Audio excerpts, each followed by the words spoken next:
everyone, Gecko here. I'm off on my holidays, but I wonder how I'm going to get to the airport. Oh, perfect timing. Yoo-hoo! Taxi!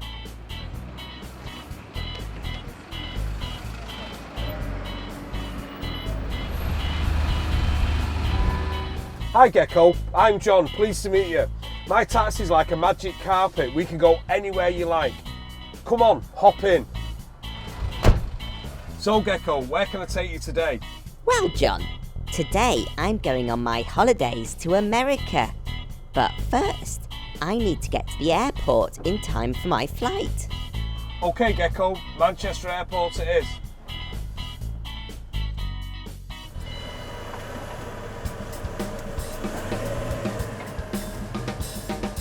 This type of taxi is called a black cab. John drives in the front and little old me, the passenger, sits here in the back. John, what do all of those cool buttons do in the front? Well, this button we've got here Gecko is for the intercom, so we can talk to each other while you're in the back of the taxi and I'm in the front. And what does that switch do, John? This button Gecko is for the orange light on the front of the taxi, and when it's on it means I'm available to pick people up.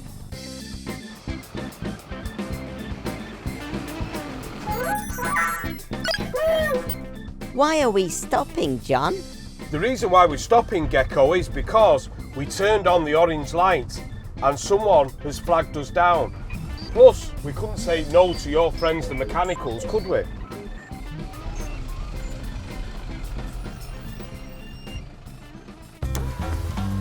Hello, green.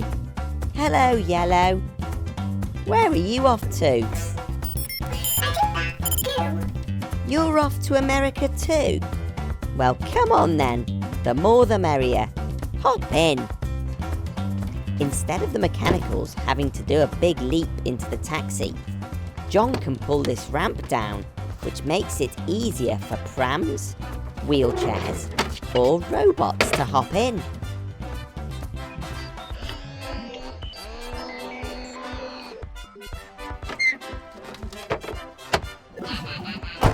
You're very welcome, mechanicals.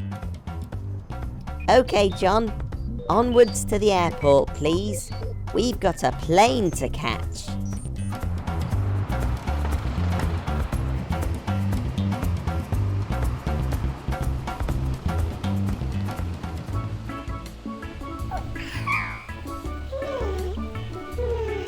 What? Blue mechanicals in the canal?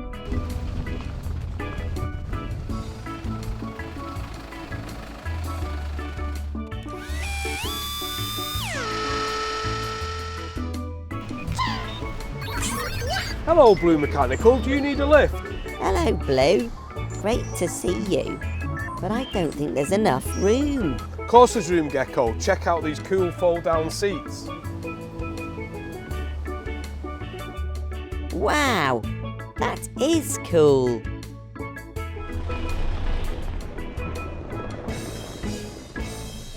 How many passengers can this taxi carry, John? This taxi Gecko can carry 5 passengers. Green, yellow and blue mechanical. 1, 2, 3. And me. That's 4 passengers. And a unicorn. It is getting awfully cosy in here now.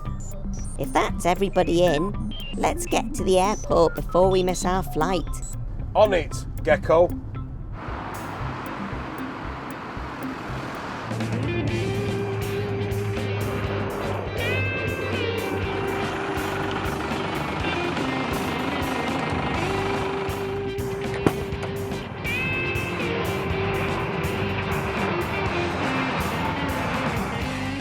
Thank you so much to John at Manchester Taxi Tours for driving us around town and showing us the wonderful things a taxi can do. It's cheerio from Gecko. Bye! Hello everyone, Gecko here. I'm at Walk Mill in Cheshire to learn all about combine harvesters. Combine harvesters are one of the most important vehicles used on farms. Loads of the food we eat comes from plants that are grown in fields. All of this wheat needs to be harvested, so it's a good job we've got this incredible combine harvester. This combine harvester is called Daisy. She's got lots of neat parts that make her so useful on the farm. Let's take a look. Just look at these massive caterpillar tracks. They're designed to move the combine harvester through the field, even when the ground is very wet and muddy. They're like welly boots for wheels. The front of the combine harvester is made up of different parts which pull the wheat inside. Very sharp blades called teeth act like scissors and cut the wheat at the bottom. I wonder why they're called teeth. Do you eat your food like that? When the vehicle is full to the brim with wheat, a tractor with a trailer on the back drives next to the combine. The grain is carried up from the tank and fired out of a side pipe into the trailer. This is Ben, and he's a farmer. His job is to drive and operate the combine harvester. And driving the tractor is Heather. She's also a farmer. And look, there's her sheepdog, Gary. Hey, here boy. Ben and Heather use their radios to talk to each other to make sure the vehicles are in the right place so the trailer can catch all of the falling grain. Look at them all working together. Teamwork makes the dream work. Hi Heather. Can you please tell us a bit more about the different parts of the wheat? So this is the plant that we've been harvesting. As you can see, it grows in the soil at the bottom. Then we have the straw, which we use to bed animals down. And at the top we have the head of the plant, which has the grain in it. We use the grain to make bread and cakes and biscuits. Because combine harvesters are so wide and bulky, they're too big to travel on most roads, especially the small country roads around these fields. To get from one field to another, Ben and his team need to take the front off the combine and put it on a trailer.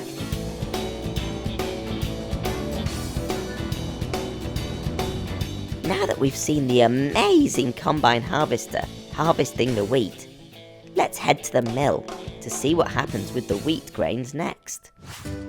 Here we are at Walk Mill, which is a flour mill. In here, they grind the wheat grain to make flour, which is then used to bake bread and make lots of other delicious foods like cakes. Check out this mega water wheel. The river pushes against the water wheel, making it spin, which turns the gears inside. Terrific!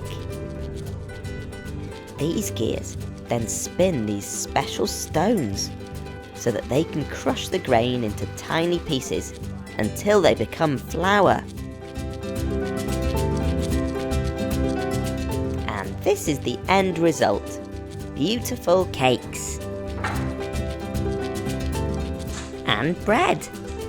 Can I please have one now? They smell delicious. Thanks to Heather, Ben and everyone at Walk Mill for showing us their incredible combine harvester. Until next time, it's cheerio from Gecko. Bye!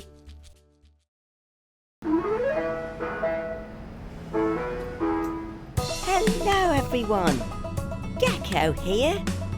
It's nice to be driving along with my old friend Mr. T. Gecko, I've got something amazing to show you today.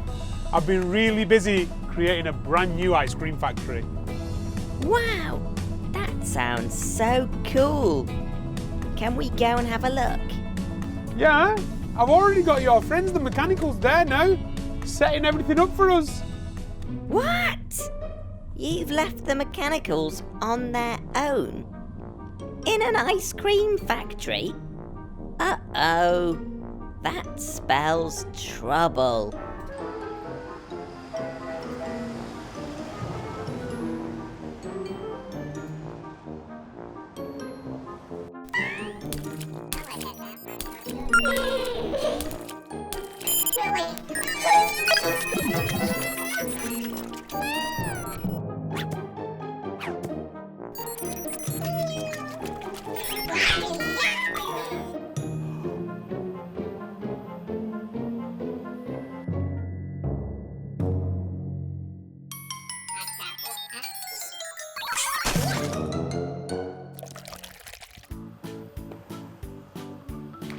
Let's hope there's no more mechanical mischief today. Now that the factory's squeaky clean again, please can you show me around? I think the best way for me to show you how my ice cream factory works, Gecko, is to make a brand new ice cream flavour. What do you think? I think that sounds delicious. But first, we need to put our protective clothes on.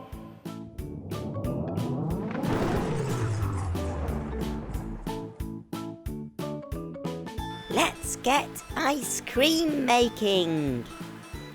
First, Mr. T needs to make a special milk mix in this really big tank. He adds 5 bags of milk powder to some water. 1, 2, 3, 4, 5.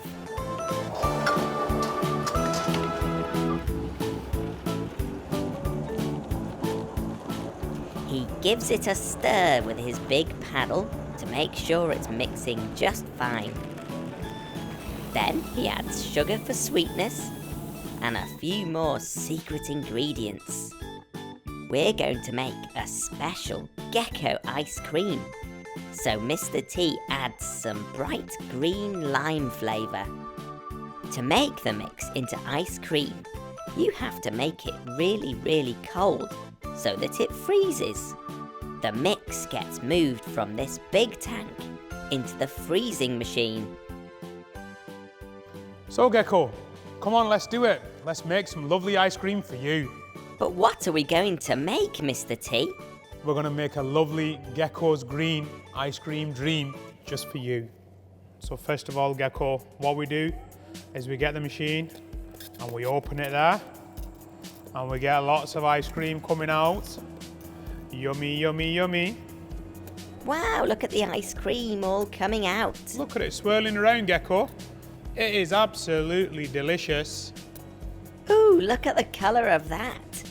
Gecko, look at this. It's a lovely lime green flavour just for you.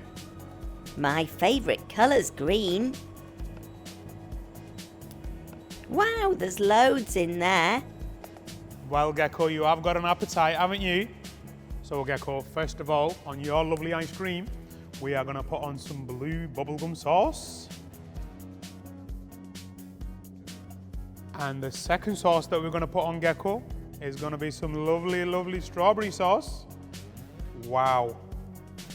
And then, after that, because it's a special green ice cream just for you, we are going to put lots of these lovely green crunch crystals all over. I'm sure you're going to enjoy this one, Gecko. And we're going to be healthy and put some lovely fruit on, which is some of these nice green kiwis. Ooh, I love kiwi fruit. Kiwi is the best. And always remember, kids, make sure you have plenty of fruit. There. Doesn't that look amazing, Gecko? And then we got some lovely, lovely geckos. Wow. We'll get some of these lovely spanner cookies. Wow, look at them. And we'll pop them in there. I think this is going to be amazing, this ice cream. So here we are then, Gecko. It's finally ready. Your masterpiece. Gecko's Green Ice Cream Dream. Wow, thank you so much, Mr. T. That looks delicious. A tell you what, Mr. T, it doesn't get much better than this. Absolutely, Gecko. I couldn't agree more. Thanks very much to Mr. T for showing us around his amazing ice cream factory today. For now, it's cheerio from me and Mr. T. Bye!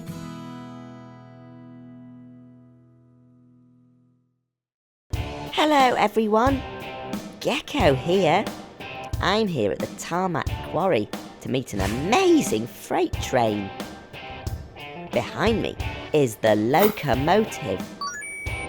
This is the part of the train that has the engine inside it, and it's where the driver sits. And these are the wagons. Wow! There's loads of them. Look, the locomotive is being connected to that long chain of wagons. These parts are called buffers. Buffers slow down the locomotive and the wagons at the last second and stop them crashing into each other. These big hooks are connected to each other. This is called coupling. These pipes connect the air brakes from the locomotive to the wagons. That's so the train can stop. Blue Mechanical, what are you doing in that wagon? Well, okay. I suppose you can't cause any damage in there. Please just stay out of trouble whilst I go and learn how you drive a freight train. This is Matt, and he's operations manager here. Let's go and have a sneak peek inside the driver's cab. So Matt, how do you drive a freight train? Right, Gecko, thanks for asking. Very, very simply, we have a power throttle here, that makes us go faster. And if we want to stop, we have some braking systems. We have two. One, if we're only a locomotive by ourselves, and the other one if we've got wagons attached. If it goes really wrong, we hit the red button, and this stops us immediately. And for any naughty people we see on the track, we sound our horn to let them know we're coming. This freight train works really hard, taking special stone all over the country. This stone is used to build houses, roads, and even schools. First, the stone has to be blasted from the ground. Big trucks like excavators and dump trucks work together to move this stone around. The stone is then crushed to make all of the pieces much smaller. But how do they get this stone from the quarry all the way over to the train's wagons? Well, inside these tunnels are amazing things called conveyor belts. They're a bit like magic moving carpets. They carry the stone all the way up and across to where the train's parked. And the conveyor belt finishes here, just above the wagons. The stone falls out of a chute into the empty wagons. Amazing! When each wagon is full, the driver drives the train forwards, ready for the next empty wagon to be loaded up. And that's it. The wagons are all full, so it's time for the train to start its journey. Oh no! I totally forgot. Blue Mechanical's still in one of the wagons. Sit tight, Blue. We'll catch up with you at the next tarmac depot. The train will now travel through this beautiful countryside for 2 hours before it arrives in the city, ready to be unloaded and turned into special building material. Freight trains are amazing because they can carry so much stuff. Over 30 houses could be built from all of the stone carried in this one train. More wagons mean less lorries on the road too, because this freight train carries the same amount has 70 lorries. Wow! And here's the train, right on time. This is the Tarmac Cross Green Depot in Leeds. The train drives along the tracks and into this shed called the Rail Offload Shed. This is Phil, and he's the rail offloader. He can talk to the driver on this walkie-talkie and ask him to stop or go. Once the first set of wagons are in the shed, Phil can empty the stone out. Hop out, Blue Mechanical, before the stone disappears. Woof! Phil pulls these levers, and the doors on the bottom of the wagon open. Wow, that was close, Blue. All of the stone slides out of the bottom, a bit like water going down the plug hole in the bath.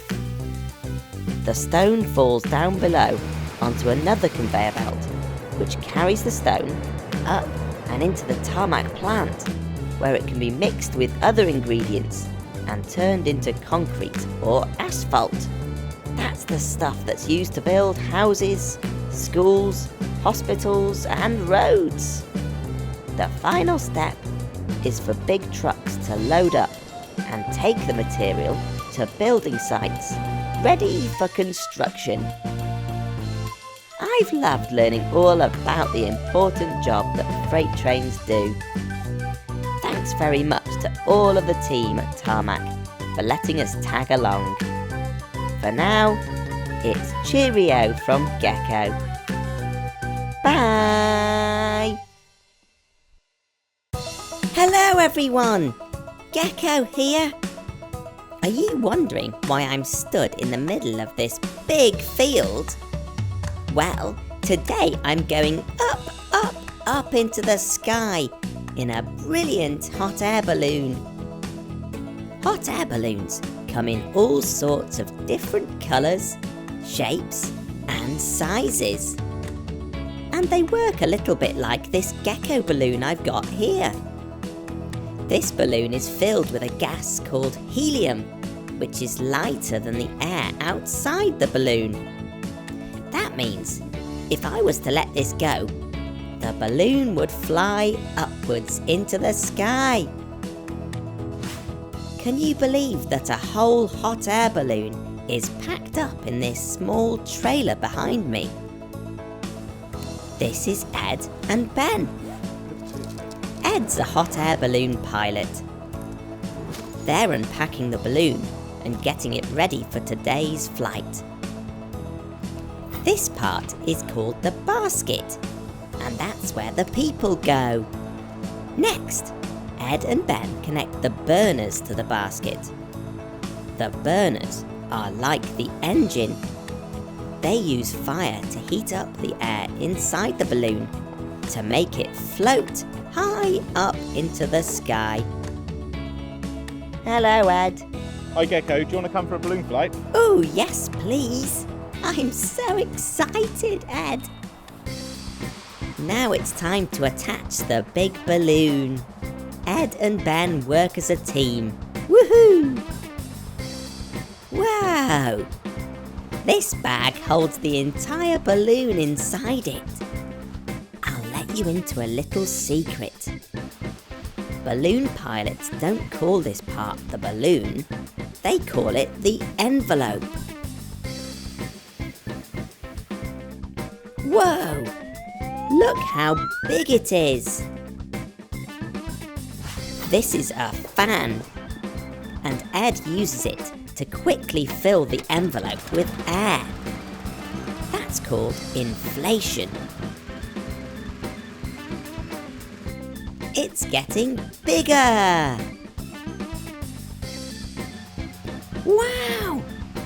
This is what it's like inside the inflated balloon.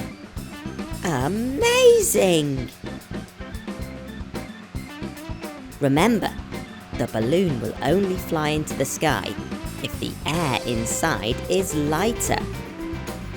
My old Gecko balloon used helium gas, but this balloon heats the air inside, and hot air rises. So now it's time to turn the burners on.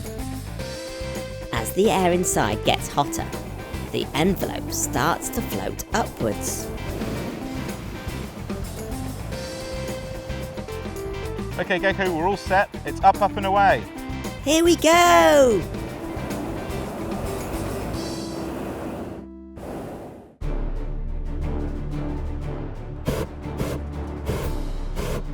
To go up, Ed fires up the burners, which pushes more hot air into the envelope. Woo! We're going higher and higher and higher!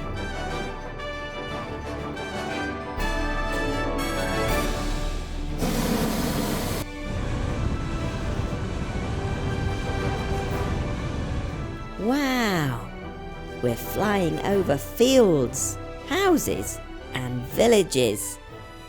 I feel like my old explorer friend, Phileas Frog. Ed, when did you realise you wanted to be a hot air balloon pilot? So, Gecko, my parents took me to my first balloon festival when I was 2 years old and I was hooked. And then about the age of 4, I decided that's what I wanted to do. I wanted to be a hot air balloon pilot. And here we are. It's so amazing to see the world from so high up. All of the people and cars look like little ants. It's the perfect place for a game of Sky High, I Spy with My Little Eye. I spy with my little eye something beginning with T. Town.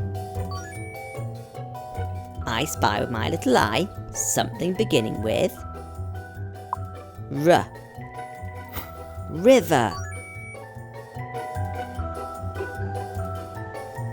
Where are we going to, Ed? In fact, how do you steer this thing? Good question, Gecko. Well, there's no steering wheel, so we can't steer it like a car or an aeroplane. And if you're in the garden, you let a balloon go, it just flies away. So that's what happens with us. But we can use winds at different heights. Winds at different levels, they're different layers, and they will slightly go different directions. So using my experience as a pilot, I can use those winds to kind of steer to where I want to go. Because we don't quite know where we're going to end up, our old friend Ben is following us in the truck. And he'll meet us in whatever field we land in. To make the balloon come down, ready for landing, Ed stops heating the air inside the envelope. As the air inside cools, the balloon starts to float down. If he wants to make the balloon come down more quickly, Ed can lift a flap in the top of the envelope, which makes the hot air escape out of the top. And here we go. We're going down. I'm going to crouch down inside the basket and turn Gecko Cam on. Get ready for landing, everyone.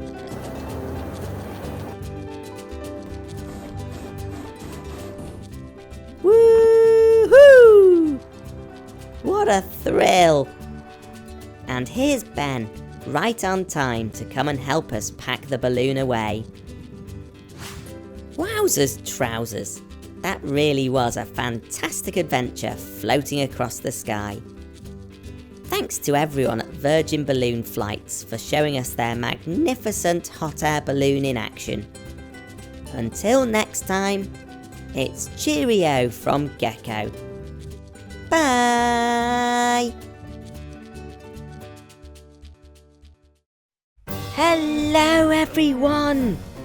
I'm here with Mr. T, the ice cream man, and we're going to be making a super spooky Halloween ice cream. Yes, Gecko. Today we're going to make a horrible Halloween ice cream. But first, I think we need to change into our Halloween costumes. Yes, yes, Gecko. Look at me. I'm a mad scientist. And I am a scary vampire. I hope there's no garlic in the ice cream. What's next, Mr. T? We're gonna make ice cream in a witch's cauldron today. we're filling the cauldron up with ice cream, Gecko. And then we're gonna put lots of ghoulish sweeties on there. Wowzers!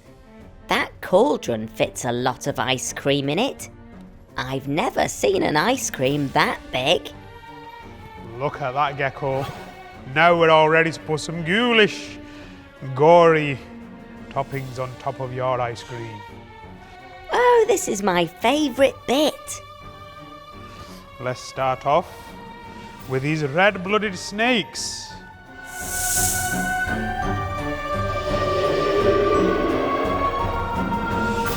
They're going to be absolutely horrible. Horrible, I say. There we have the eyes of a newt picked this morning. Ooh, these sweeties are creepy. And we have the heart of a frog and the teeth of a vampire. Oh dear, that doesn't sound good for me. Now we have some spooky chocolate crumbles. And then on top of this, we put some powdered vampire's blood. And some lovely, lovely, horrible snakes.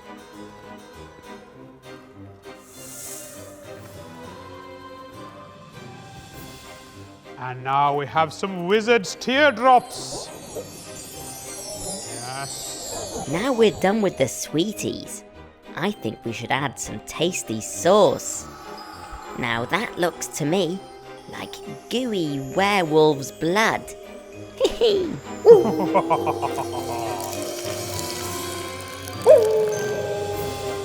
And to finish off this masterful, ghoulishly creative ice cream, we are going to add the famous Beetlejuice.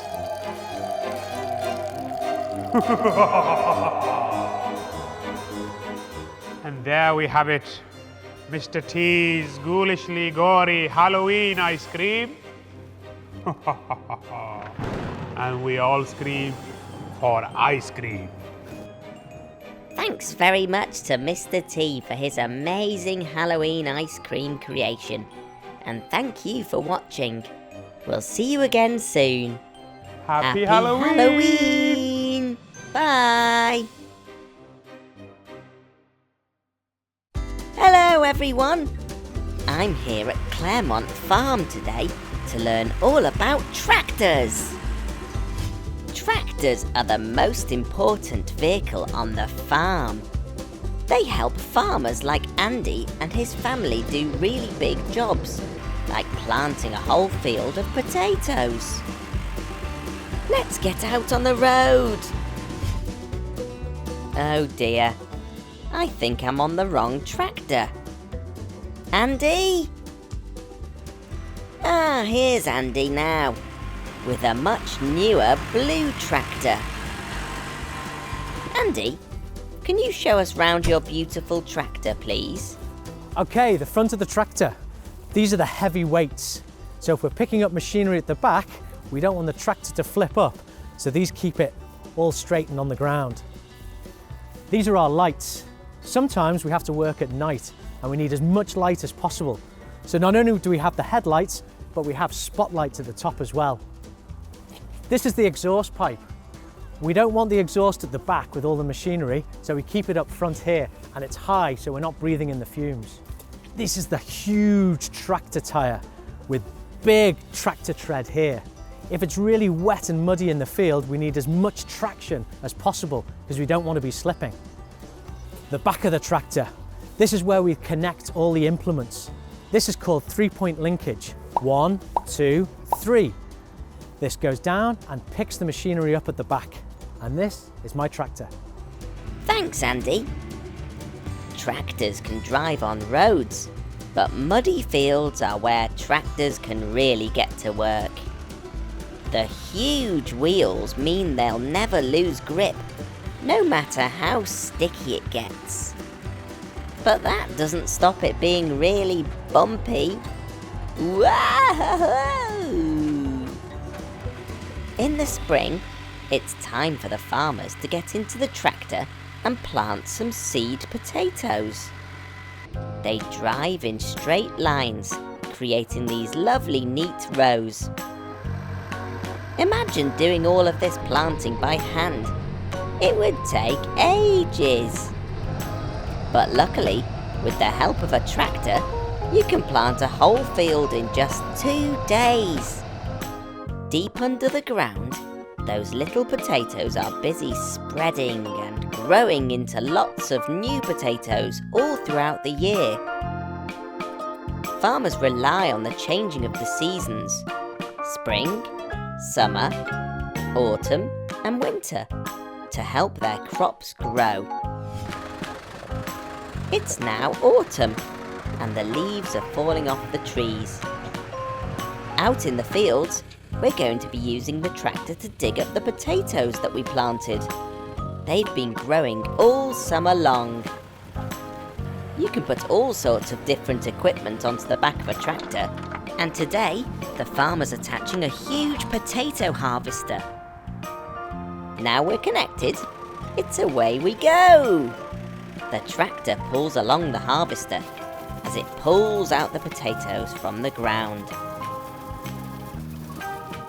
The potatoes shoot up through the harvester and make their way down this conveyor belt, where the farmer checks all of the potatoes. He throws away any bad ones. Once all the potatoes are collected, the harvester lifts them up and tips them into a trailer. The farmer then hooks up the trailer and takes the potatoes back to the farmyard. Back at base, the farmers open the trailer up and push the potatoes onto another conveyor belt that creates a massive potato mountain. Think of all the mashed potato you can make out of that. Now let's have a look at how you drive a tractor. So this is my tractor cab. This is my steering wheel, and all modern tractors now have power steering, which means that it's easier to turn the big wheels in the field. Here, this red lever, this means the tractor can go forward or back, forward or back. Here, this is where we turn the lights on. On this side, we have the hare and the tortoise. This is slow and this is fast. We have 15 different gears on a tractor. It's from very, very slow to fast on the road. So, do you remember seeing that big mountain of potatoes? Well, we can't see them now. And here they are. So we have to cover the potatoes with straw. The straw keeps them nice and warm to stop the frost getting in during the winter, but it also stops the light getting in. If a potato sees the light, it turns green and then we can't eat it. So it has to be completely dark. Once the potatoes are ready, they make their way to the kitchen, where they're washed, peeled, and chopped into chips by the chefs in the kitchen.